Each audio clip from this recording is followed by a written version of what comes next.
Welcome to JM online classes. మనము TET కు DS కి సంబంధించినటువంటి పాఠ్యాంశాలు ఎస్జిటి మరియు స్కూల్ అసిస్టెంట్ లో ఏ విధంగా ఉండబోతున్నవి అని ఈ రోజులో ప్రోమో లాగా ఒక క్లాస్ చెప్పడం జరుగుతుంది.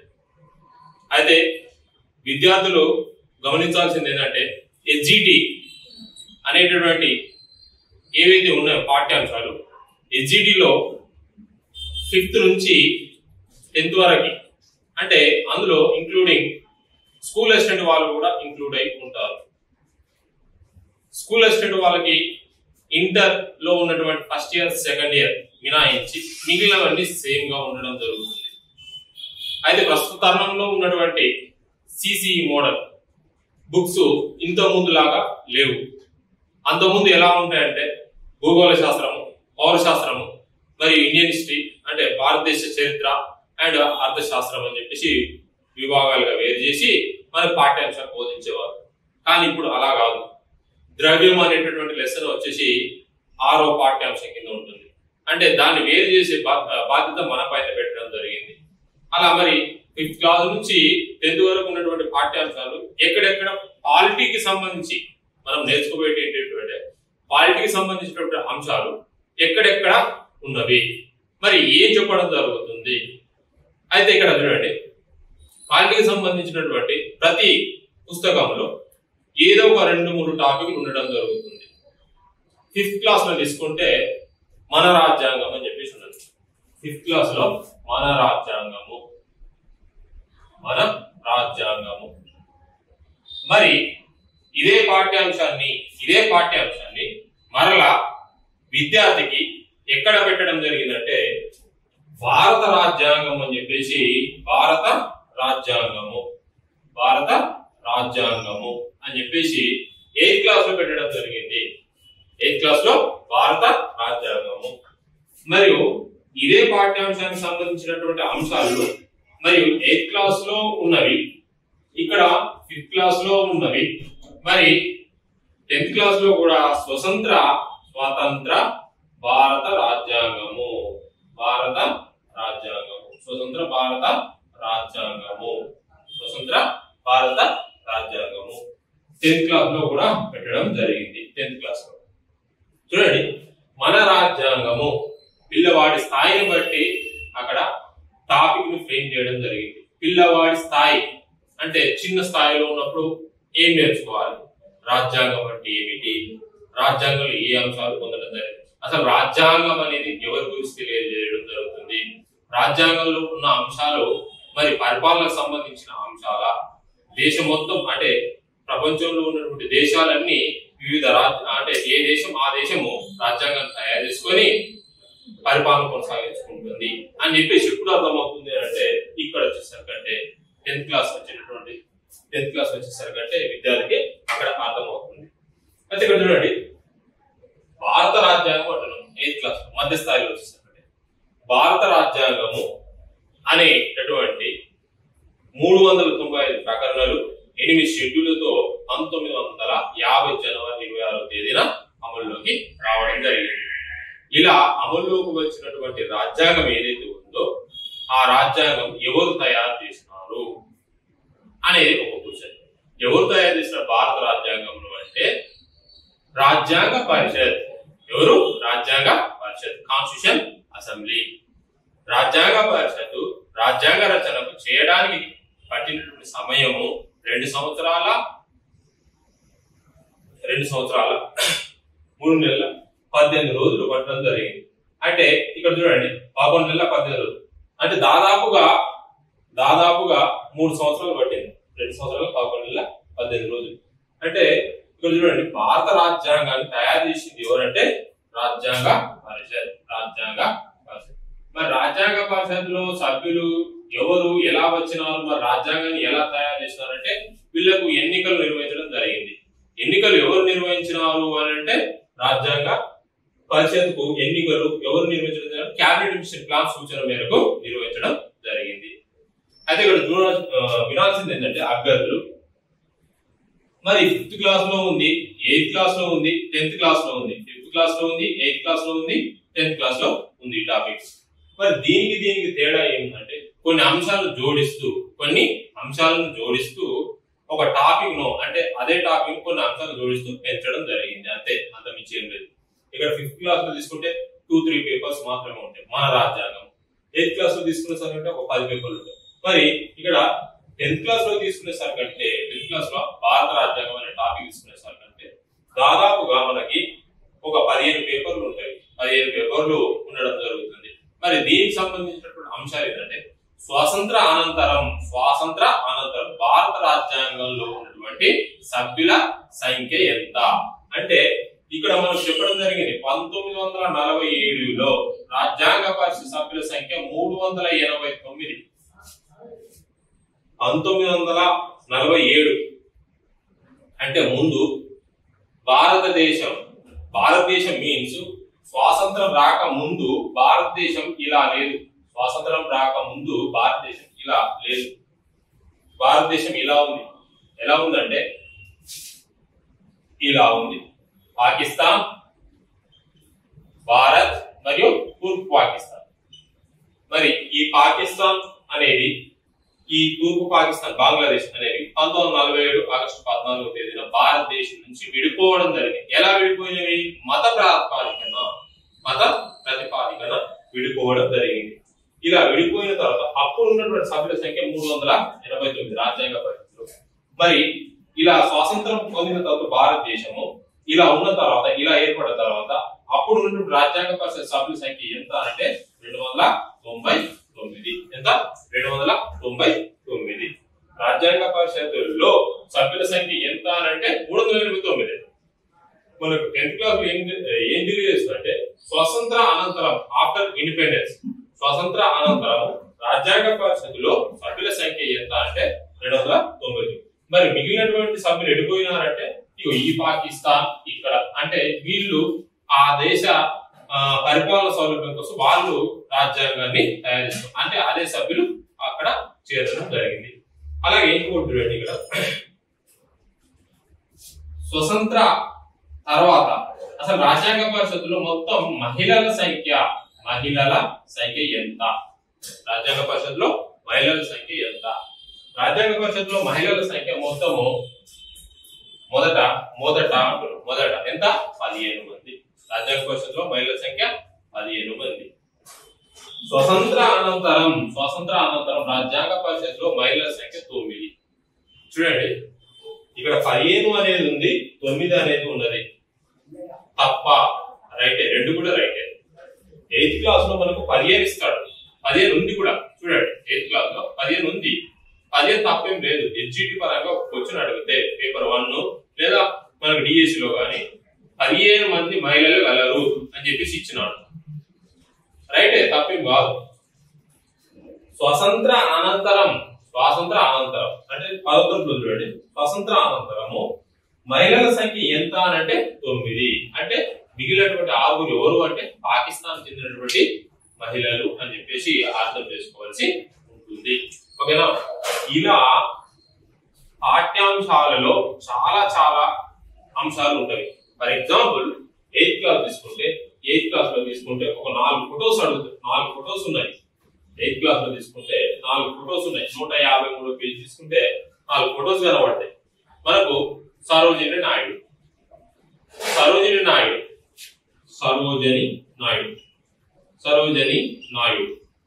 మరియు దుర్గాబాయి దేశ్ముఖ్ మరియు ఎన్జి రంగా మరియు ప్రకాశం పంతులు. వీళ్ళెవరు? రాజ్యాంగ పరిషత్లో సభ్యులు. సరోజిని నాయుడు, దుర్గాబాయి దేశ్ముఖ్, ఎన్జి రంగా, ప్రకాశం పంతులు. మరి సరోజిని నాయుడు పైన ఇక్కడ ఉన్నటువంటి ఫోటో పైన క్వశ్చన్ అడగవచ్చునా అంటే డిఎస్సిలో కానీ లేకపోతే టెట్ లో కానీ అడిగే ఆస్కారం ఉందా అంటే అడగవచ్చును. పేపర్ టెక్స్ట్ బుక్ లో ఉన్నటువంటి మంచి వినండి అభ్యర్థులు, టెక్స్ట్ బుక్ లో ఉన్నటువంటి టెక్స్ట్ బుక్ పైన నుండి లాస్ట్ చివరి వరకు మీకు అట్ట చివరన కూడా అడిగే ఆస్కారం ఉంటుంది. ఎందుకోసం అంటే అట్ట చివరన చూడండి, చైల్డ్ లైన్ కు ఉపయోగించవలసినటువంటి ఫోన్ నంబర్ ఏదైతే ఉందో 1098 కు ఫోన్ చేయాలి. Child help line. అలాగే ఐక్యరాజ్య సమితి బాలల సంరక్షణ కోసం కొన్ని హక్కులు పొందుపరచడం జరిగింది. అవి ఎక్కడ ఉన్నాయి టెక్స్ట్ బుక్ లో అని అంటే మనకు 8th క్లాస్ లో టెక్స్ట్ బుక్ తీయగానే కనబడతాయి. ఐక్యరాజ్య సమితి బాలల హక్కుల కోసం పొందుపరిచినటువంటి హక్కులు, బాలల హక్కులు అని చెప్పేసి అక్కడ ఉంచడం జరుగుతుంది. అయితే విద్యార్థులు ఏం చేస్తున్నారంటే మరి ఈ బుక్స్ లో ఉన్నటువంటి టాపిక్స్ ఏవైతే ఉన్నాయో ఇవి కాకుండా ఈ రోమన్ నంబర్ 1, 2, 3, 4 ఉంటాయి కదా, వాటిని కూడా ఫాలో అవ్వాలి. ఎందుకోసం అంటే మనకు డిఎస్సి లో 2012 కానీ 2017 లో బాలల హక్కులు మరియు వాటికి సంబంధించినటువంటి ప్రాథమిక విధులు ఎక్కడ ఏ టాపిక్లు ఎక్కడ కూడా దొరకవు, మనకి టాపిక్లలో ఎక్కడ దొరకవు, మనకు రోమన్ నంబర్ లో ఉండడం జరిగింది. అంటే టెక్స్ట్ బుక్ ను ఫాలో అయ్యేటప్పుడు టెక్స్ట్ బుక్ ను దాదాపు ఒక 20 సార్లన్నా చదవవలసి ఉంటుంది. 20 సార్లన్నా ఖచ్చితంగా చదివినట్టయితే మనము కావాల్సింది ఏదైతే ఉందో జాబ్ దాన్ని ఖచ్చితంగా ఈజీగా కొట్టుకోవచ్చు. ఓకేనా?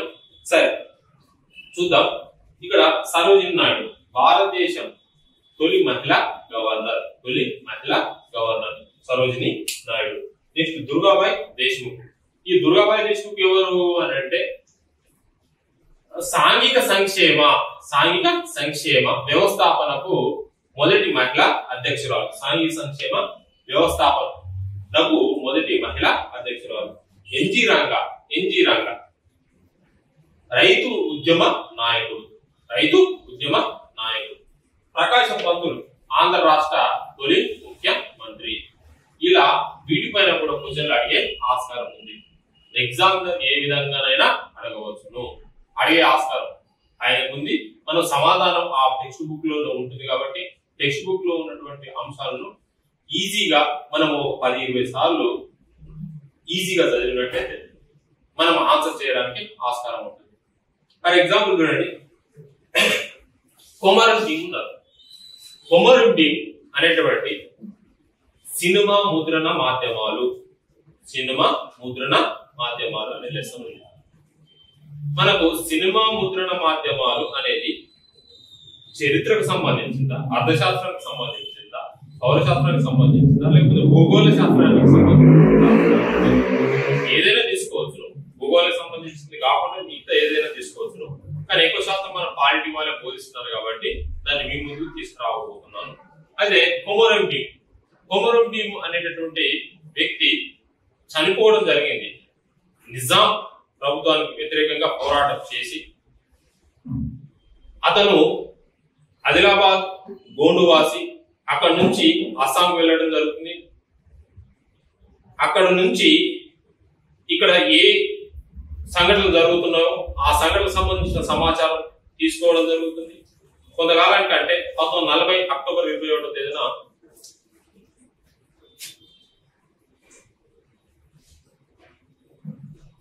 జూదేగాడ్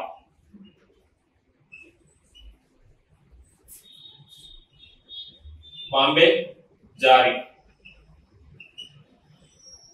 మనకు 8th క్లాస్ లో బాంబే జారీ అని ఇచ్చాడు. 8th class ఏమొచ్చాడు? బాంబే జారీ ఇచ్చాడు. చూడండి, జూదేగాడ్ అనేది కూడా ఉంది. జూదేగాడ్ అనేది ఒక పెద్ద ప్రాంతం. ఆ పెద్ద ప్రాంతాల్లో వివిధ చిన్న ప్రాంతాలు గలవు. బాంబే జారీ అనేది జూదేగాడ్కి సమీపాన ఉన్నటువంటి ప్రాంతము. మనం ఎప్పుడైతే క్షుణ్ణంగా చదివినామో టెక్స్ట్ బుక్ ని అప్పుడు ఈజీగా ఆన్సర్ చేయవచ్చు.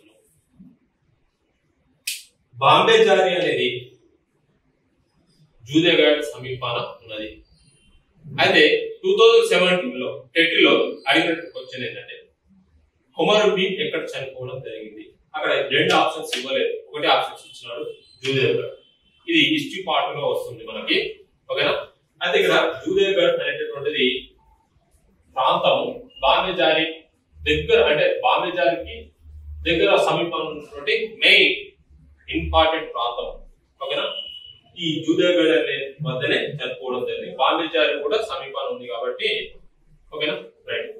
ఢిల్లీకి సమీపాన మీరట్ గలదు. మీరట్లోనే సిపాయి తిరుగుబాటు జరిగి యమునా నది తీరాన మీరట్ ఉంది. అలా చదువుకుంటాం కదా మన తిరుగుబాటు జరిగినప్పుడు, ఇది కూడా అలాగే చదువుకోవాల్సి ఉంటుంది. కొంతమంది అభ్యర్థులు ఏం చేస్తారంటే జూదేగఢ్ ఉంది, బాంబే జారీ ఎలా చెప్తున్నారు అని చెప్పేసి అంటే, బాగా చదివినటువంటి అభ్యర్థి 2 సార్లు 4-5 సార్లు బాగా చదివినట్టయితే ఆ పిల్లవాడికి అర్థమవుతుంది బాంబే జారీ అనేది జూదేగఢ్కి సమీపాన ఉన్నది అని చెప్పేసి అర్థమవుతుంది. ఇలా విద్యార్థి యొక్క మనము విద్యార్థికి ఏం అందించబోతున్నాం ఎప్పుడైనా గుర్తు పెట్టుకోండి. ఇప్పుడున్నటువంటి టీచింగ్ మనం చెప్పడానికి రాబోతున్నాం, టీచర్ కాబోతున్నాం. టీచర్ కాబోతున్నాం అంటే మనకి ఎంతో కొంత కాదు, మొత్తం తెలిసి ఉండాలి. టాపిక్ వైజ్ గా మొత్తం తెలిసి ఉండాలి. మొత్తం తెలిసి ఉన్న తర్వాత పిల్లవాడికి ఏం న్యాయం చేయగలుగుతాము అని చెప్పేసి మన మనసులో అలాంటి ఆలోచన ఉండకుండా మనం న్యాయం చేయగలుగుతాం. ఎప్పుడు న్యాయం చేయగలుగుతావు నువ్వు? నీ దగ్గర సబ్జెక్ట్ ఉన్నప్పుడు. మరి నీ దగ్గర సబ్జెక్ట్ ఉన్నప్పుడు నీకు టీచర్ జాబ్ వస్తుందా అంటే ఖచ్చితంగా వస్తుంది. మరి ఎలా నేర్చుకోగలుగుతున్నాం మరి ఈ సబ్జెక్ట్ అని అంటే, ఇక్కడ అందించడానికి మేము వచ్చినాం. ఇక్కడ సబ్జెక్ట్ ను అందించడానికి చాలా మటుకు 99% ఈ పాలిటిక్స్ సంబంధించి ఎలాంటి అంటే మీకు చాలా డౌట్స్ రావడం జరుగుతుంది. చాలా డౌట్స్ అంటే ఎలాంటి అంటే చూడండి, పెద్ద పెద్ద ఆఫ్లైన్ ఇన్స్టిట్యూట్లో వెళ్తారు. ఆఫ్లైన్ ఇన్స్టిట్యూట్లో పాలిటీ అంటే సివిక్స్, పౌరశాస్త్రం అనగానే ఏం చెప్పడం జరుగుతుందంటే అక్కడ రాష్ట్రపతి, భారత రాజ్యాంగము, ఉపరాష్ట్రపతి, ప్రధానమంత్రి, మంత్రి మండలి మరియు లోక్సభ, రాజ్యసభ, రాష్ట్ర శాసనసభలు, విధానసభ, విధాన పరిషత్. ఓకే, ఇవన్నీ చెప్పాలి, తప్పేం కాదు. అసలు మెయిన్ టాపిక్స్ ఏమున్నవి? పాలిటిక్స్ సంబంధించినటువంటి మెయిన్ టాపిక్స్ ఏమున్నవి? పాలిటిక్స్ సంబంధించినటువంటి పాఠ్యాంశాలు ఉన్నవా? ఉన్నది. 5వ తరగతిలో మన రాజ్యాంగము, 6వ తరగతిలో గ్రామీణ ప్రాంతాలు, జంగమ్మ గురించి నేర్చుకుంటాం. ఆ జంగమ్మ ఎక్కడి నుంచి అంటే రంగారెడ్డి డిస్ట్రిక్ట్ నుంచి ఏం పొందింది? గ్రామ పురస్కార్ అవార్డు, ఉత్తమ గ్రామ పురస్కార్ అవార్డు, శుభ్రం అవార్డు, నిర్మల గ్రామ పురస్కార్ అవార్డు రాష్ట్రపతి ప్రతిభా పాటిల్ చేతుల మీదుగా పొందడం జరిగింది. అలాగే ఆంధ్ర విద్యార్థులు కూడా నేర్చుకోవడం జరిగింది. ఏపీజే అబ్దుల్ కలాం చేతుల మీదుగా అక్కడ ఉన్నటువంటి కనకమ్మ వాళ్ళు కూడా నిర్మల గ్రామ పురస్కార్ పొందడం జరుగుతుంది. అంటే ఏపీకి తెలంగాణ కొద్ది తేడా ఏంటి అంటే పాలిటిక్స్ సంబంధించి కొన్ని ఊర్లు మాత్రమే మార్చడం జరుగుతుంది. అవునా? ఇక్కడ వచ్చేసరికంటే మనము తెలంగాణలో జంగమ్మ గురించి, అక్కడ కనకమ్మ గురించి నేర్చుకోవడం జరుగుతుంది. నెక్స్ట్ ఇక్కడ 2వ టాపిక్ వచ్చేసి పట్టణ ప్రభుత్వాలు. పట్టణ ప్రభుత్వాలు అంటే నగర కార్పొరేషన్ లేవు ఇక్కడ తెలంగాణలో. నగర కార్పొరేషన్, నగర పంచాయతీలు, నగర పంచాయతీ తీసివేయడం జరిగింది. ఓకేనా? వాటిని మున్సిపాలిటీగా మార్చివేయడం జరిగింది.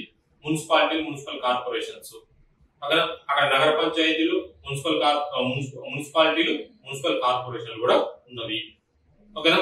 నెక్స్ట్ ఈ 6వ తరగతిలోనే ప్రజాస్వామ్య ప్రభుత్వము.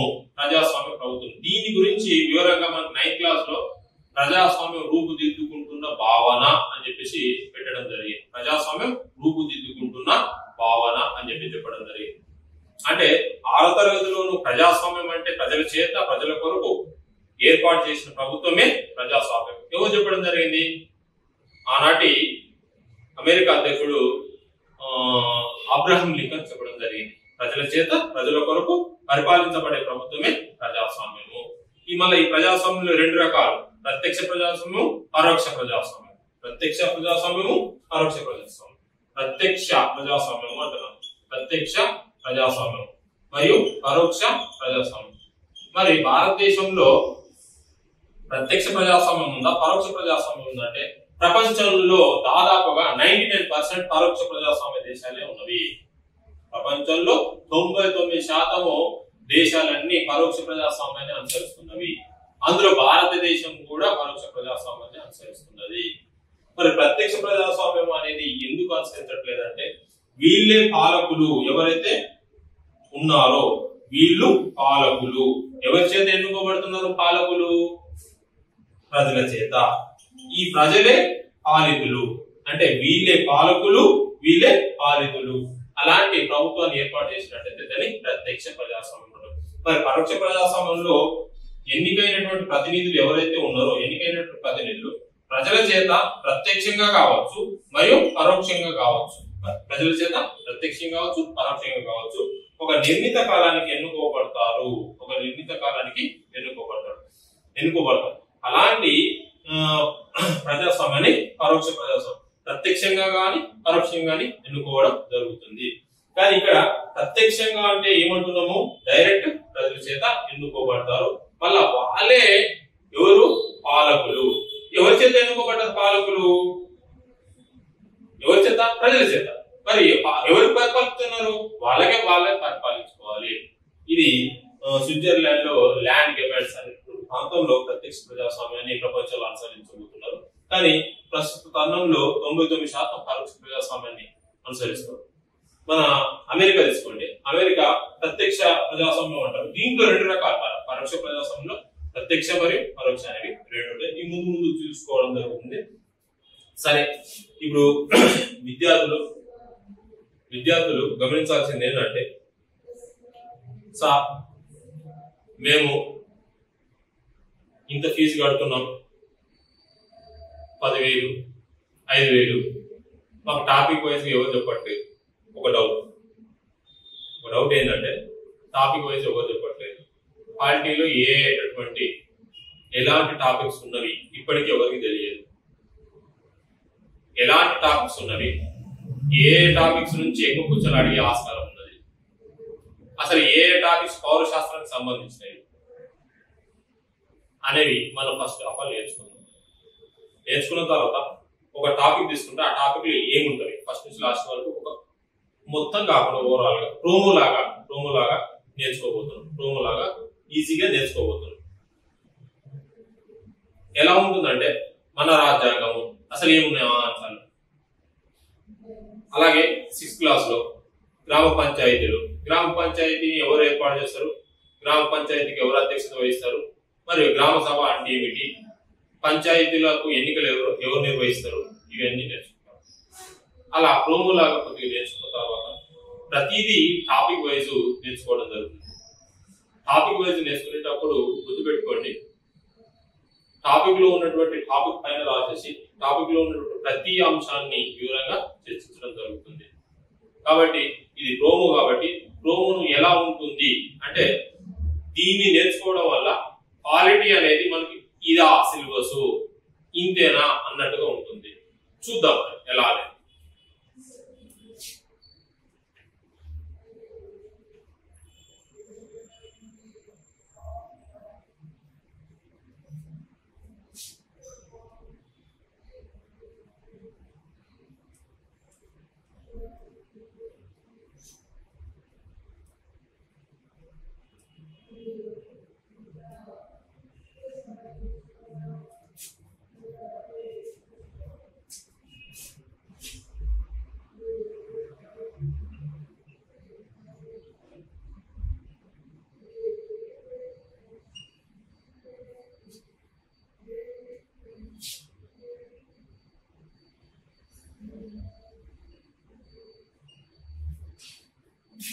చూడండి విద్యార్థుల, ఇక్కడ మన రాజ్యాంగము పాలిటీకి సంబంధించి 5th క్లాస్ లో ఒక టాపిక్ ఉందండి.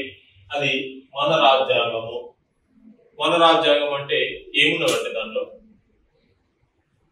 రాజ్యాంగాన్ని ఏర్పాటు చేసింది ఎవరు? రాజ్యాంగ పరిషత్. ఈ టాపిక్ లో ఉన్నటువంటి కొన్ని ముఖ్యమైనటువంటి అంశాలు మన రాజ్యాంగ పరిషత్. ఈ రాజ్యాంగ పరిషత్తులో ఎంతమంది సభ్యులు ఉన్నారు? 389 మంది సభ్యులు ఉన్నారు. ఈ 389 మంది సభ్యుల్లో ఒక కమిటీ అంటే 22 కమిటీలుగా ఏర్పాటు చేసినారు. ఎన్ని కమిటీలు? 22 కమిటీలుగా ఏర్పాటు చేసినారు. ఈ 22 కమిటీల్లో ఒక కమిటీ ఏంది? Drafting committee. ఈ కమిటీ డ్రాఫ్టింగ్ కమిటీ. ఈ డ్రాఫ్టింగ్ కమిటీ 22 కమిటీల్లో ఒక కమిటీ. మరి ఈ డ్రాఫ్టింగ్ కమిటీలో సభ్యుల సంఖ్య ఎంత? డ్రాఫ్టింగ్ కమిటీలో సభ్యుల సంఖ్య ఎంత? 1+6. ఎంత? 1+6. ఒక ప్రధాన వ్యక్తి ఎవరు అంటే డ్రాఫ్ట్ కమిటీకి చైర్మన్ ఆర్ ముసాయిదా కమిటీ. డ్రాఫ్టింగ్ కమిటీ ఆర్ ముసాయిదా కమిటీ. ఈ డ్రాఫ్టింగ్ కమిటీకి ముసాయిదా కమిటీకి చైర్మన్ ఎవరు అని అంటే doctor BR Ambedkar. Doctor BR Ambedkar. Doctor BR Ambedkar. BR Ambedkar. Okay. Next ఇందులో ఉన్నటువంటి సభ్యులు ఎవరు? అల్లాడి కృష్ణస్వామి అయ్యర్, గోపాలకృష్ణస్వామి అయ్యర్, మొహమ్మద్ షాదుల్లా, ఓకేనా. ఖైతాన్ 1948లో చనిపోవడం జరుగుతుంది. అతని ప్లేస్ లో టి కృష్ణమాచార్యని తీసుకోవడం జరుగుతుంది. మిట్టల్ అనారోగ్య కారణంగా మాధవరావుని తీసుకోవడం జరుగుతుంది. కేఎం మున్షి. ఇలా 7 సభ్యులు కలరు దేంట్లో? డ్రాఫ్టింగ్ కమిటీలో. ఈ డ్రాఫ్టింగ్ కమిటీ ఏదైతే ఉందో ఆ డ్రాఫ్టింగ్ కమిటీ ఏంటి అని అంటే ఈ డ్రాఫ్టింగ్ కమిటీలో 7 సభ్యులు కలరు. వీళ్ళు రాజ్యాంగం ఏదైతే ఉందో వీళ్ళు రాజ్యాంగ రచన కోసం చేసినటువంటి రాజ్యాంగ రచన కోసం ఏర్పాటు చేసిన 22 కమిటీల్లో అతి ముఖ్యమైన కమిటీ ఏది అని అంటే డ్రాఫ్టింగ్ కమిటీ. అతి ముఖ్యమైన కమిటీ ఏదంటే డ్రాఫ్టింగ్ కమిటీ. ఆ డ్రాఫ్టింగ్ కమిటీ ఇచ్చినటువంటి నివేదిక ఏదైతే ఉందో 1948 అది నవంబర్ 4వ తేదీన గురువారం. ఇది గురువారం అనేది చెప్పేసి 1948 నవంబర్ 4వ తేదీ గురువారం అనేది ఎక్కడ ఉంది అంటే మనకు 10th క్లాస్ లో కనబడుతుంది. టెక్స్ట్ బుక్ లో చదివేటప్పుడు గురువారం 4వ తేదీన డాక్టర్ బిఆర్ అంబేద్కర్ తన నివేదికను రాజ్యాంగ పరిషత్కు అప్పచెప్పడం. రాజ్యాంగ పరిషత్తులో ఒక కమిటీ ముసాయిదా కమిటీ. ఈ మొత్తము 22 కమిటీలు. అయితే వీళ్ళు రాజ్యాంగం తయారు చేస్తున్నారు. ఎవరు? Drafting committee. డ్రాఫ్టింగ్ కమిటీ తయారు చేసినటువంటి రాజ్యాంగాన్ని ఈ రాజ్యాంగ పరిషత్ ముందు ఈ తేదీన ఉంచడం జరిగింది. మరి ఆ తేదీ ఉంచిన తర్వాత ఆ రాజ్యాంగాన్ని మరి ప్రజల వద్దకు సరిగా ఉందా లేదా అని పంపించడం జరుగుతుంది. మరి ప్రజలు దానికి సంబంధించి సరిగా ఉన్నదా లేదా అని చెప్పేసి 8 నెలల పాటు తమ వద్ద ఉంచుకొని పంపించడం జరుగుతుంది. ఆ మార్పు చేర్పులు ఏమైనా చేసినారంటే ఏమీ చేయలేదు, అలాగే ఉంచడం జరిగింది. రాజ్యాంగ పరిషత్ కొన్ని మార్పులు చేర్పులు చేసి 395 ప్రకరణలతో 395 ప్రకరణలు, 8 షెడ్యూళ్లు, 395 ప్రకరణలు, 8 షెడ్యూళ్లు, 22 భాగాలు కలవు. 1950 జనవరి 26వ తేదీన 395 ప్రకరణలు, 8 షెడ్యూళ్లు, 22 భాగాలు. ప్రకరణలు షెడ్యూల్స్ భాగాలు అంటున్నాం. ఇది ఏందో టాపిక్ లో మనం వివరంగా నేర్చుకుంటాం. ప్రకరణలు అంటే వీటిని అంటారు. షెడ్యూల్స్ అంటే ప్రకరణలో ఉన్నటువంటి ఇంపార్టెంట్ ముఖ్యమైనటువంటి అంశాలనే షెడ్యూల్ గా చెప్పడం జరుగుతుంది. ఈ షెడ్యూల్స్ అనేవి రాజ్యాంగంలో ఎక్కడ ఉంటాయి అంటే రాజ్యాంగం చివరన ఉండడం జరుగుతుంది. ప్రస్తుతం ఏంటి అంటే షెడ్యూల్స్ 12 షెడ్యూల్స్ కలవి. అయితే అప్పుడు 1950 జనవరి 26వ తేదీ ప్రకరణలు ఎన్ని ఉంటే 395 ప్రకరణలు, 8 షెడ్యూల్, 22 భాగాలు. ప్రజెంట్ ఎన్ని అంటే 478 ప్రకరణలు, 12 షెడ్యూళ్లు, 25 భాగాలు. ఎన్ని భాగాలు? 25 భాగాలు. ఇలా సంఖ్య ఎందుకు పెంచడం జరిగింది అంటే భాగాలు ఏమేమి వచ్చినవి కొత్తగా అంటే 4A భాగం ప్రాథమిక విధులు. రాజ్యాంగ అమలులోకి వచ్చినప్పుడు ఉన్నవా? లేవు. ప్రాథమిక విధులు లేవు.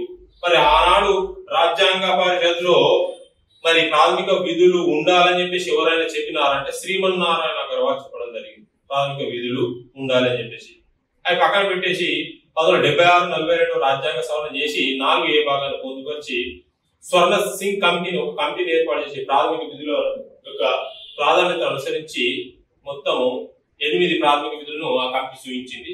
మొత్తము ప్రభుత్వం ఒక 2 ప్రాథమిక విధులు జోడించి మొత్తం ప్రాథమిక విధులు 10 42వ రాజ్యాంగ సవరణ ద్వారా చేర్చడం జరిగింది 4A భాగంలో. మళ్ళా 2002 86వ రాజ్యాంగ సవరణ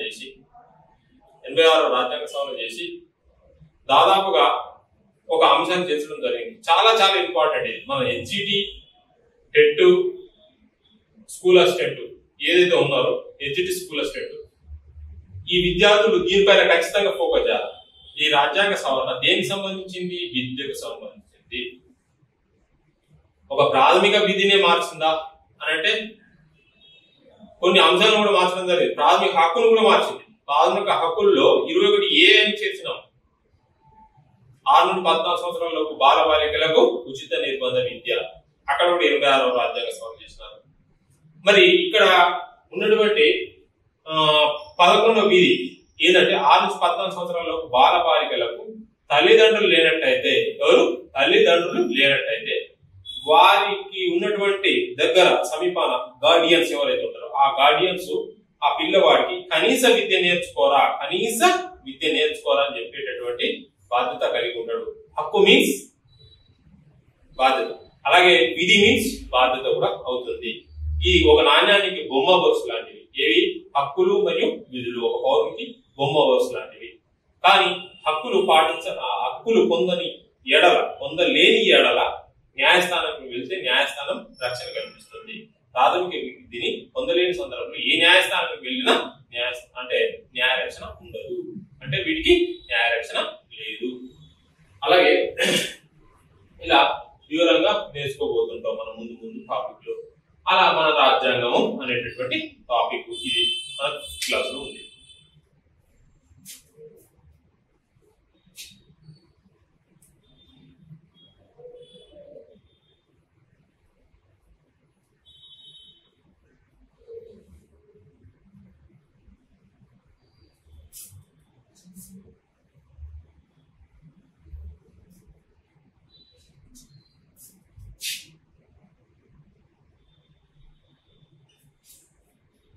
సిక్స్త్ క్లాస్ లో వచ్చేసరికంటే ప్రజాస్వామ్య ప్రభుత్వము ఒకటి టాపిక్. ప్రజాస్వామ్య ప్రభుత్వము ప్రజాస్వామ్య ప్రభుత్వము 2 గ్రామ పంచాయతీలు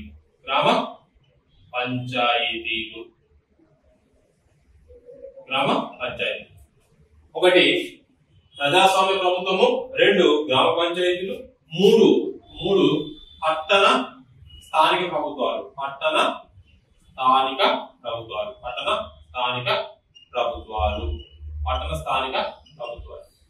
మరి చూడండి ఇక్కడ ఈ ప్రజాస్వామ్య ప్రభుత్వం అసలు ఆ పిల్లవాడి స్థాయిని బట్టి ప్రజాస్వామ్యం అంటే ఏమిటి?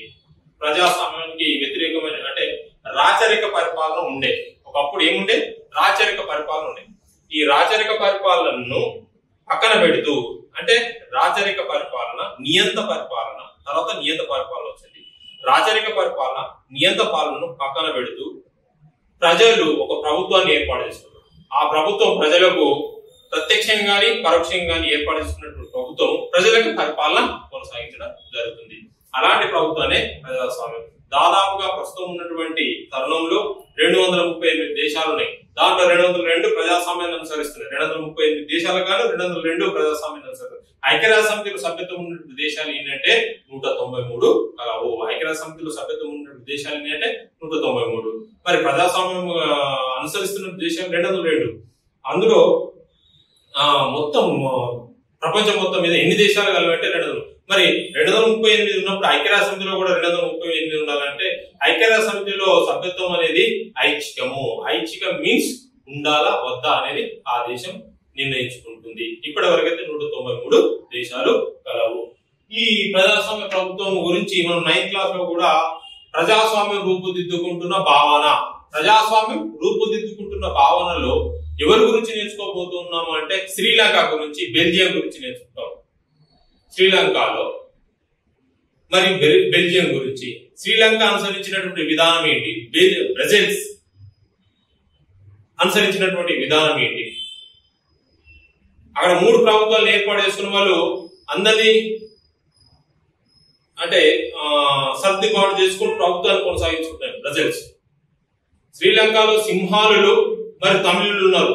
అల్పసంఖ్యాక వర్గం ఎక్కువ ఉండి అలా అంటే అల్పసంఖ్యాకులు అధిక సంఖ్యాకులు అంటారు. అధిక సంఖ్యాకులు ఎక్కువగా ఉన్నారు సింహళులు, అల్పసంఖ్యాకులు ఎవరు తమిళులు. మరి అల్పసంఖ్యాకులకు అధిక సంఖ్యాకులకు ఉన్నటువంటి భేదం ఏమిటి, వాళ్ళని అనుసరించుకుంటూ ఎలా ముందుకు తీసుకువెళ్ళాలి అనేది అక్కడ నేర్చుకోవడం జరుగుతుంది. మరి వాళ్ళ మధ్య ఉన్నటువంటి ఘర్షణలు ఎలా ప్రారంభమని, మరి ఏ ప్రాంతం కోసం ప్రారంభమని, మరి ఎలా అంతమొందించడం జరిగిందని చెప్పేసి ఆ టాపిక్ లో మనం నేర్చుకుంటాం. అలాగే పట్టణ స్థానిక ఇక్కడ ప్రజాస్వామ్య ప్రభుత్వం, ఇక్కడ 6వ తరగతిలో ప్రజాస్వామ్య ప్రభుత్వం గురించి నేర్చుకుంటారు. నెక్స్ట్ గ్రామ పంచాయతీలు. పంచాయతీ ఒక విద్యార్థి తాను పాఠశాల యందు ఒక పంచాయతీ గురించి నేర్చుకుంటాడు. అలాగే మనం రేపు టీచర్ అయిన తర్వాత పంచాయతీ అక్కడ ఉన్నటువంటి గ్రామ పంచాయతీతో పాటు 4-5 పంచాయతీలను అతనికి ప్రాజెక్టు ద్వారా నేర్పవలసి ఉంటుంది. సరే చూద్దాం. గ్రామ పంచాయతీ అంటున్నాం. గ్రామ పంచాయతీ అంటే 18 సంవత్సరాలు నిన్నటువంటి వయోజనులందరూ, ఓటర్లందరూ ఈ గ్రామ పంచాయతీలో ఉంటారు. అంటే గ్రామంలో ఉంటారు. గ్రామం వేరు, గ్రామ పంచాయతీ వేరు. గ్రామం మరియు గ్రామ పంచాయతీ.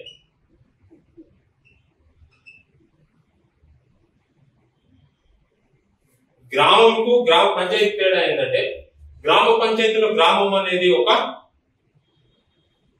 సబ్జెక్ట్ అన్నట్టు, అంటే ఒక భాగము. గ్రామ పంచాయతీలో గ్రామం అనేది ఒక భాగము.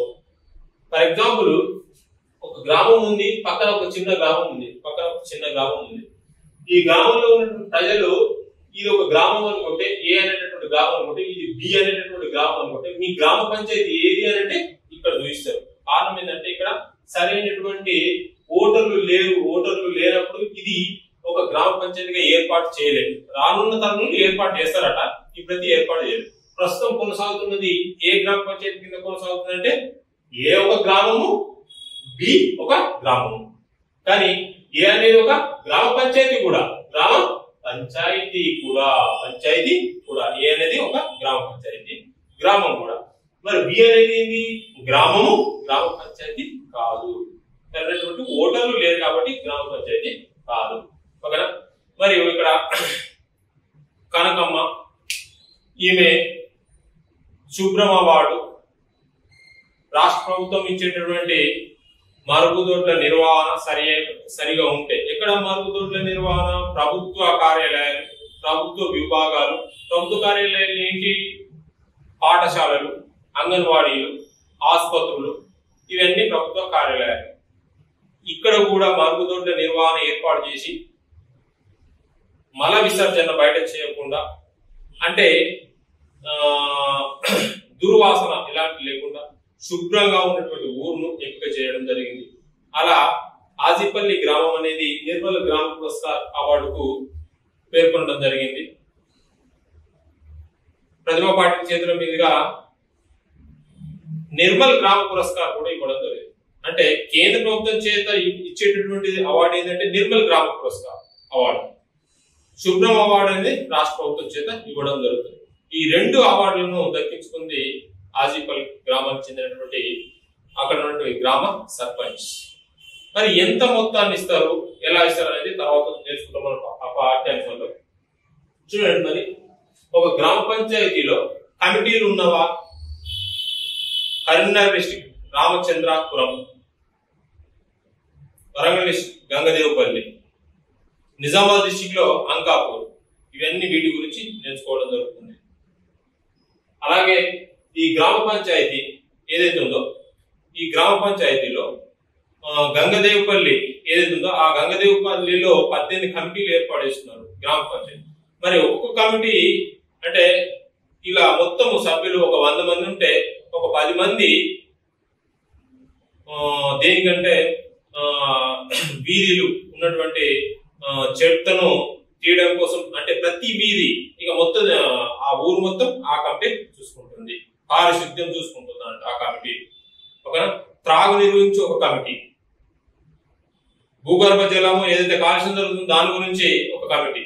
ఆ కమిటీ అంటే అందులో కొంతమంది సభ్యులు ఉంటారు, వాళ్ళే మొత్తం ఊరు మొత్తం వాళ్ళే చూసుకోవడం జరుగుతుంది. ఇలా కమిటీని ఏర్పాటు చేసుకొని గ్రామ పంచాయతీని కొనసాగించడం ఈజీగా కొనసాగుతుందని చెప్పేసి మనకు ఉదాహరణగా గంగదేవపల్లి, అంకాపూరు అండ్ రామచంద్రపురం గురించి మనకు టాపిక్ లో ఇవ్వడం జరిగింది.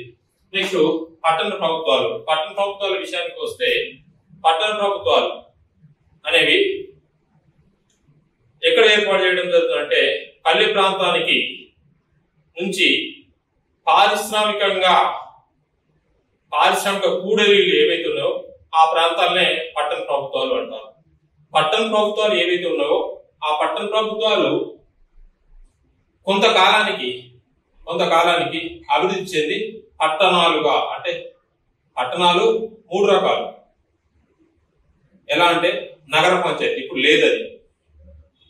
మున్సిపాలిటీలు అంటే పురపాలక సంఘాలు, మున్సిపల్ కార్పొరేషన్లు, నగర కార్పొరేషన్లు. అవి 10 లక్షల పైబడి జనాభా ఉంటే రాష్ట్రం మొత్తం మీద ఒక గ్రేటర్ నగర కార్పొరేషన్ ఏర్పాటు చేశారు. హైదరాబాద్ అనేది గ్రేటర్ నగర కార్పొరేషన్, ఆంధ్రప్రదేశ్ లో గ్రేటర్ వైజాగ్ అనేది ఒక నగర కార్పొరేషన్ గా ఉండడం జరిగింది. మరి పిల్లవాడు ఎక్కడ నేర్చుకున్నాడు, పిల్లవాడు ఎక్కడి నుంచి వచ్చినాడు? ప్రజాస్వామ్య ప్రభుత్వం నుంచి ఈ రాజకీయంలో చేరిన తర్వాత గ్రామ పంచాయతీ గురించి, పట్టణ ప్రభుత్వాల గురించి నేర్చుకోబోతున్నాడు. ఇక్కడ ఇది 6th క్లాస్ లో ఉన్నటువంటి పాఠ్య అంశాలలో. మరి 7th క్లాస్ లో ఏమున్నది? మరి 7th క్లాస్ లో ఉన్నటువంటి పాఠ్యాంశాలలో మరి పిల్లవాడు ఏం నేర్చుకుంటున్నాడు, ఏ అంశాలు పార్టీకి సంబంధించినటువంటి అంశాలు నేర్చుకోబోతున్నాడో ఇప్పుడు చూస్తాం మనం.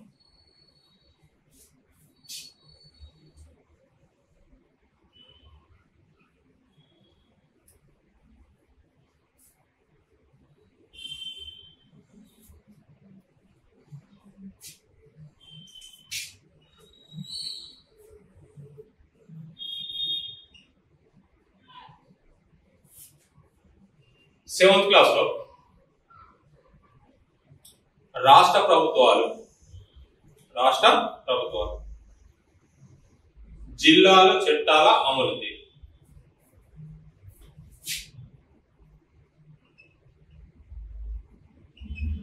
రాష్ట్ర ప్రభుత్వాలు.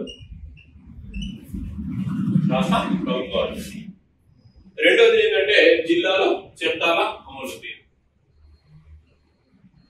జిల్లాలో చట్టాల అమలు తీరు.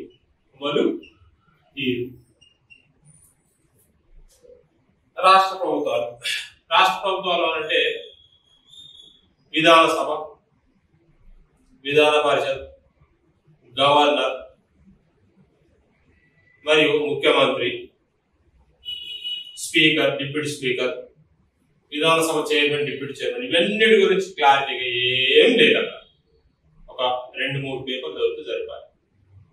మరి ఏం నేర్చుకుంటారు మరి అంటే అక్కడ ఇంపార్టెంట్, దీని గురించి పూర్తిగా ఎప్పుడు నేర్చుకుంటారంటే ఇంటర్మీడియట్ లో నేర్చుకోవడం జరుగుతుంది.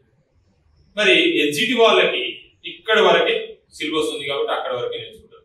మరి ఎక్కడి నుంచి కూర్చొని అడగడం జరుగుతుంది అంటే విధానసభ, విధాన పరిషత్ నుంచి అడగడం జరుగుతుంది. విధానసభ అండ్ విధాన పరిషత్ గురించి. విధానసభ అనేది ప్రజల చేత ప్రత్యక్షంగా ఎన్నుకోబడినటువంటి సభ. రాష్ట్రంలో 2 సభలు ఉంటాయి. ఒకటి ఎమ్మెల్యేల సభ, దాన్ని విధాన సభ, దాన్ని ఏమంటారు? విధాన సభ. మరియు MLC, member of legislative council, MLC. దీన్ని రాష్ట్రంలో విధాన పరిషత్ అంటారు. మరి ఇది ఎగువ సభ ఎమ్మెల్సీ, ఇది విధాన పరిషత్ అనేది దిగువ సభ. ఇది ఆ రాష్ట్రంలో ఉన్నటువంటి ఓటర్ల ద్వారా ఎన్నుకోవడం జరుగుతుంది. ఆ రాష్ట్రంలో ఉన్నటువంటి ఓటర్ల ద్వారా ఈ ఎమ్మెల్యేలు ఎంతమంది? 119. ఎంతమంది? 175 మంది. 119 అంటున్నాం, 175 అంటున్నాం. ఇటు ఏపీ, అటు తెలంగాణ సేమ్ ఉంటాయి. సేమ్ అంటే ఈ సంఖ్యను మార్పు చేయడం.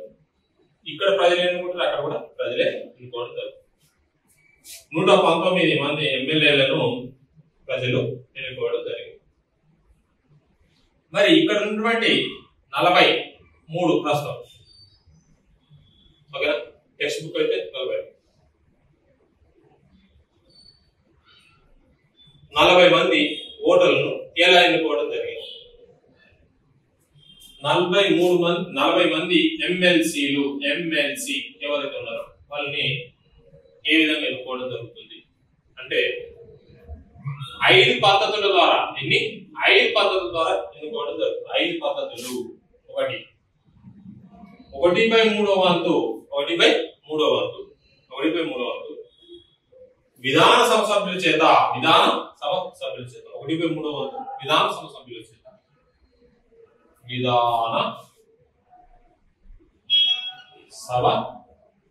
చేత విధానసభ సభ్యుల చేత.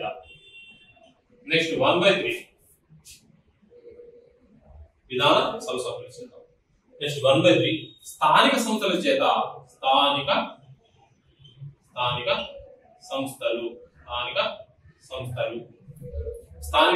అంటే గ్రామ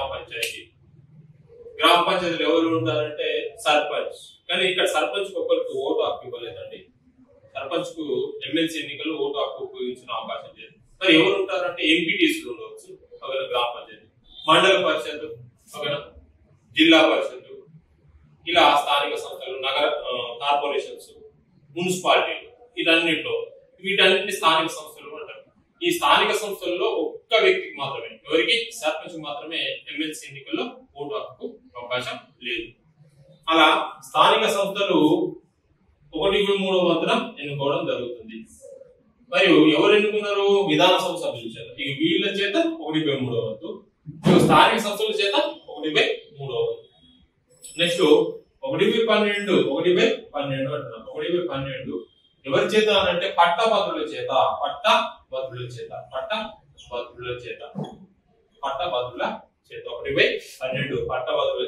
ఎన్నుకోవడం జరుగుతుంది.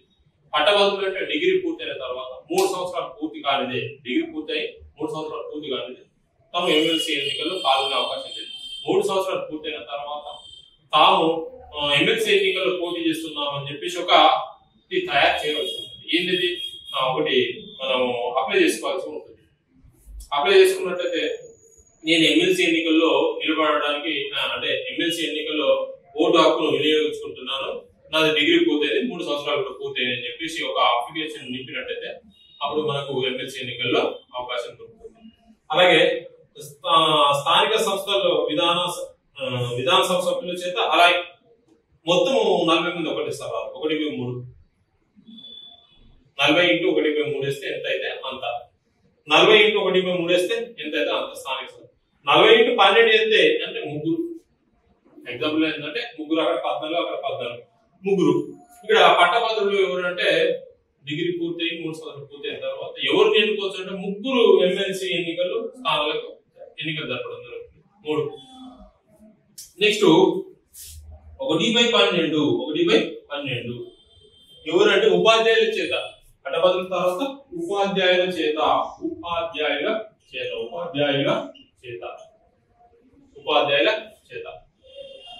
ఈ ఉపాధ్యాయుల చేత ఎంతమంది అంటున్నాం? 1/12. పట్టభద్రుల చేత కూడా 1/12. మరి ఉపాధ్యాయుల చేత 1/12 మంది ఎన్నుకోవడం జరుగుతుంది కదా. HGT స్కూల్ అసిస్టెంట్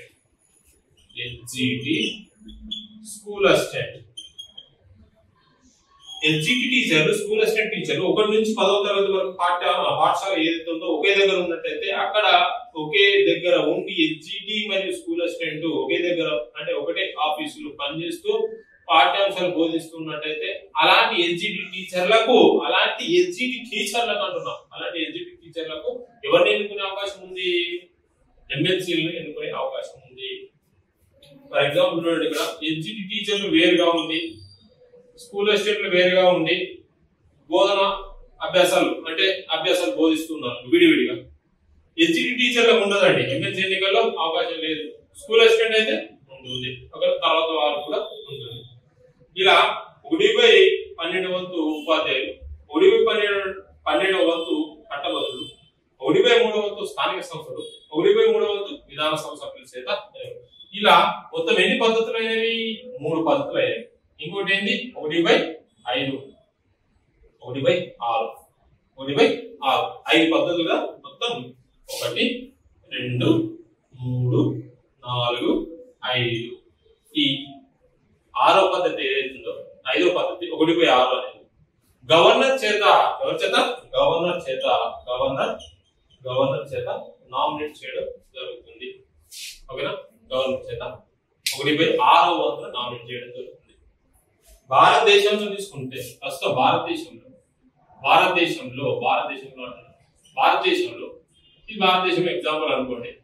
భారతదేశంలో జమ్మూ కాశ్మీర్ 2 సభలు కలవు, కానీ ఇప్పుడు ప్రస్తుతం 1 సభ.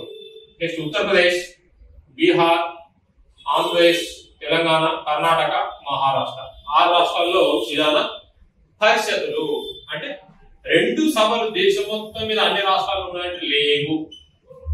6 రాష్ట్రాల్లోనే కలవు. ఇంతకుముందు 7 రాష్ట్రాల్లో ఉండే జమ్మూ కాశ్మీర్ లో కూడా ఉండే తొలగించడం జరిగింది. ఓన్లీ విధానసభ మాత్రమే ఉన్నది. విధాన పరిషత్ అనేది ఏ రాష్ట్రంలో ఏర్పాటు చేసుకోవచ్చు. ఏ రాష్ట్రంలో కూడా విధాన పరిషత్తు ఆ రాష్ట్ర శాసనసభ అంటే విధానసభ సూచన మేరకు ఆ రాష్ట్రంలో విధాన పరిషత్తును ఏర్పాటు చేసుకోవచ్చు. అంటే వీళ్ళు ఏర్పాటు చేసుకోవాలంటే ఫర్ ఎగ్జాంపుల్ తమిళనాడులో ఒకప్పుడు ఉండే తమిళనాడులో అంటే పక్కన తీసుకున్నాం. తమిళనాడులో ఒకప్పుడు విధాన పరిషత్తు ఉండే, దాన్ని రద్దు చేస్తారు. మళ్ళీ ఏర్పాటు చేసుకోవచ్చు అంటే ఏర్పాటు చేసుకోవచ్చు. 234 మంది ఎమ్మెల్యేలు అడగాల్సి ఉంటుంది. ఎవరికి? పార్లమెంట్ కు. 234 అంటుంది అక్కడ. తమిళనాడులో అంతమంది ఉన్నారు ఎమ్మెల్యేలు. 234 మంది ఎమ్మెల్యేలు ఎవరు సిఫార్సు చేయవలసి ఉంటుంది? కేంద్రాన్ని సిఫార్సు చేయవలసి ఉంటుంది. పార్లమెంట్ అప్పుడు పార్లమెంట్ మీన్స్ 545 ప్లస్ 245 మొత్తం 790 into 1/2 అంటే 1/2 మీన్స్ 790 into 1/2 అంటే 395 అంటే హాజరైనటువంటి సభ్యుల సంఖ్య ఇంటూ 395 అనే కాదు, హాజరైనటువంటి సభ్యుల సంఖ్య ఇంటూ 1/2 చేసుకోవాలి. అలా పార్లమెంట్ ఆమోదంతో ఏ రాష్ట్రంలోనైనా విధాన పరిషత్తును ఏర్పాటు చేసుకోవచ్చును. రద్దు చేయాలనుకుంటే ఆ రాష్ట్ర శాసనసభ 2/3 మెజార్టీతో పార్లమెంట్ కు అడగవలసి ఉంటుంది. పార్లమెంట్ ఎంత మెజార్టీతో రద్దు చేస్తుంది? 1/2 మెజార్టీతోనే రద్దు చేయడం జరుగుతుంది. ఇలా రాష్ట్ర ప్రభుత్వాల గురించి మనం నేర్చుకోబోతున్నాం. ఓకేనా? నెక్స్ట్ జిల్లాలో చట్టాల అమలు తీరు.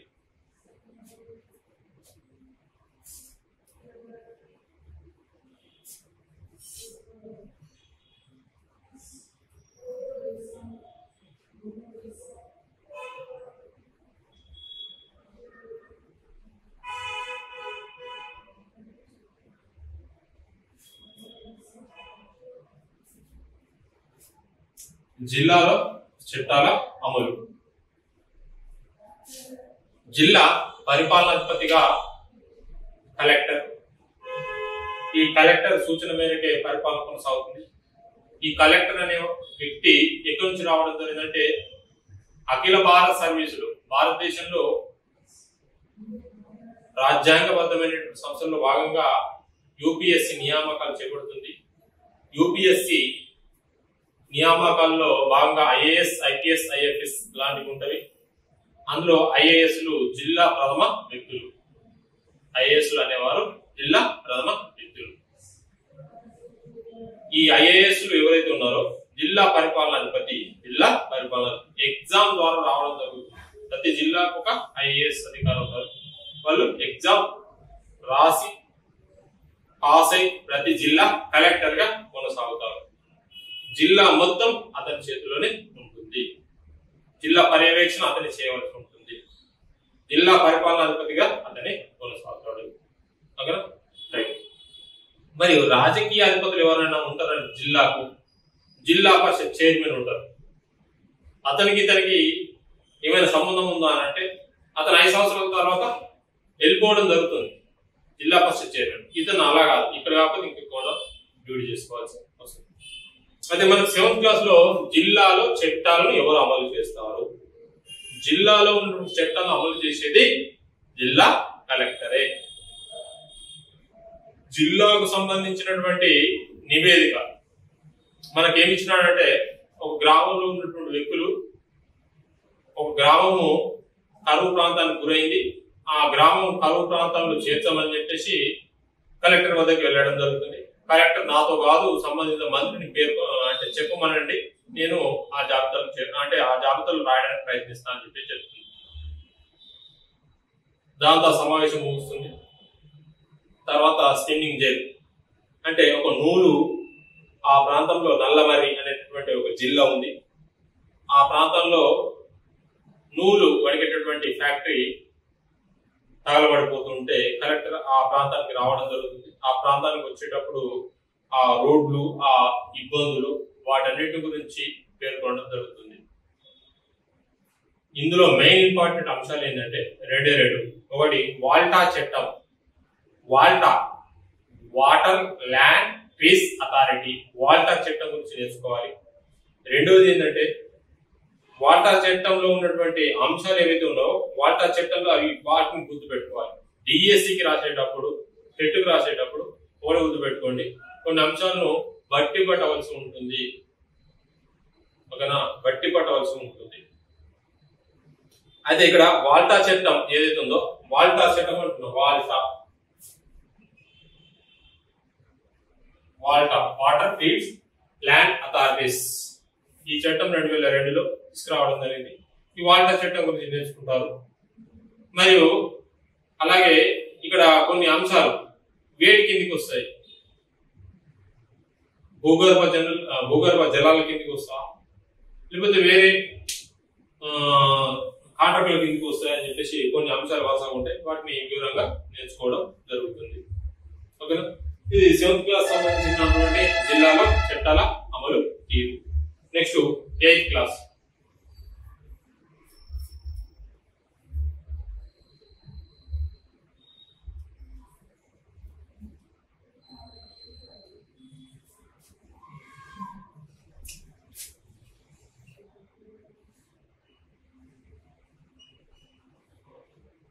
ఒకటి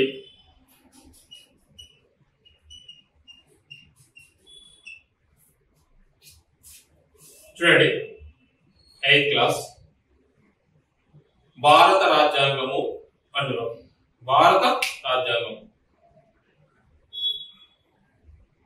భారత రాజ్యాంగం గురించి ఎక్కడైనా మనకు 5th క్లాస్ లో ఉందా అంటే ఉంది, 10th క్లాస్ లో ఉంటుంది. 8th క్లాస్ లో ఉన్నటువంటి అంశాలు ఏంటి? భారత రాజ్యాంగం అంటే స్వాతంత్రం రాకముందు భారత రాజ్యాంగం అనేది ఏర్పాటు చేయడం జరిగింది.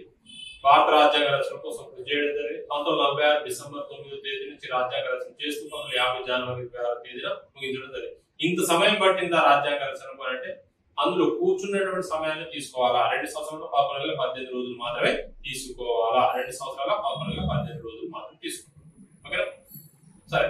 ఇలా రాజ్యాంగ రచన కోసం రాజ్యాంగ రచన చేసింది ఎవరు అంటే 389 మంది సభ్యులు రాజ్యాంగ రచన చేశారు. వీళ్ళని ఏమంటున్నాం? కాన్స్టిట్యూషన్ అసెంబ్లీ, రాజ్యాంగ పరిషత్. ఎవరు? రాజ్యాంగ పరిషత్ సభ్యులు అంటున్నాం.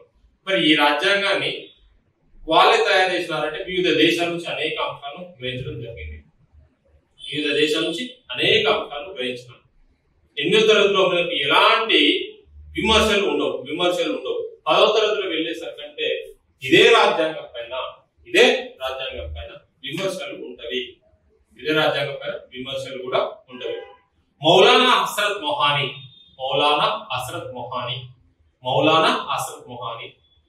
ఈ భారత రాజ్యాంగాన్ని మౌలానా హస్రత్ మొహాని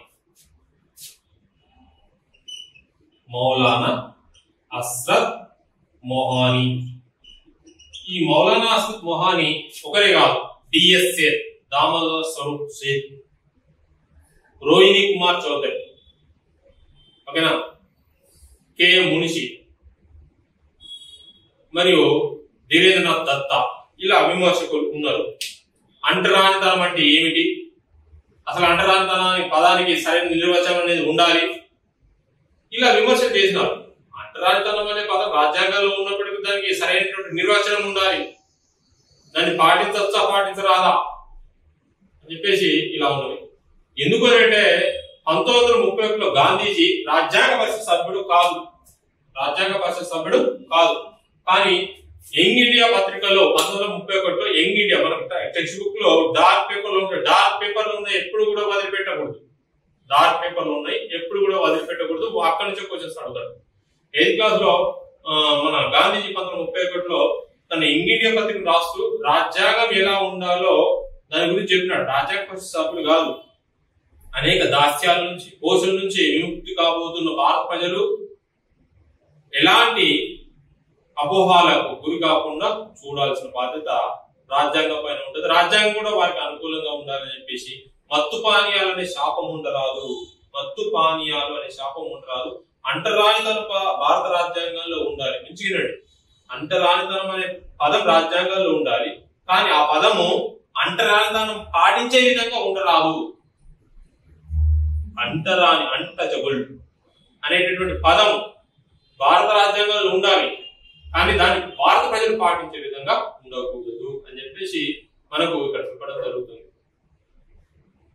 మరి 17 ప్రకటన అన్టచబుల్ గురించి తెలియజేస్తుంది, కానీ అస్పృశ్యత పాటించమని చెప్పట్లే, అక్కడ పాటించకూడదు అని చెప్పేసి చెప్పడం జరుగుతుంది అన్టచబిలిటీ. నెక్స్ట్ 17 ప్రకటన అలా చెప్పిన తర్వాత ఒకటి మత్తు పానీయాల శాపం ఉండరాదు అని చెప్పేసి అన్నాడు గాంధీజీ.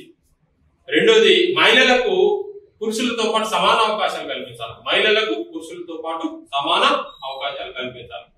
మరి మహిళలకు పురుషులతో పాటు సమాన అవకాశం ఎక్కడ కల్పించడం జరిగిందంటే రాజ్యాంగ పరిషత్తులో కూడా మనకు 15 మంది మహిళలు ఉన్నారంటే దాని అర్థం ఏంటంటే గాంధీజీ చెప్పడం వల్లే. ఇలా అనేక దాస్యాల నుంచి, కోసల నుంచి విముక్తి పొందుతున్నటువంటి భారతదేశంలో ఇలాంటి శాపాలు ఉండరాదు. ఎప్పుడైతే వీటి నుంచి దూరం చేసి మన రాజ్యాంగం తయారు చేయడం జరుగుతుందో అప్పుడే నేను ఈ అంశాలతో సంతృప్తి చెందుతానని చెప్పి గాంధీజీ పేర్కొనడం జరుగుతుంది. గాంధీజీ అనేటువంటి వ్యక్తి రాజ్యాంగ పరిషత్ సభ్యుడు కాదు. ఓకేనా? అయితే మౌలానా అసద్ మొహాని ఒక అంశం చెప్పడం జరిగిందంటే ఈ రాజ్యాంగం ఏదైతే తయారు చేయడం జరిగిందో ఆ రాజ్యాంగం అనేది 1935 భారత ప్రభుత్వ చట్టం నుంచి తీసుకున్నటువంటి అంశమే. 1935 భారత ప్రభుత్వ చట్టం నుంచి దాదాపుగా మొత్తం జిరాక్స్ నే తీసుకున్నారు అని చెప్పేసి ఒక విమర్శ చేయడం జరుగుతుంది అందులో మౌలానా అసద్ మొహాని.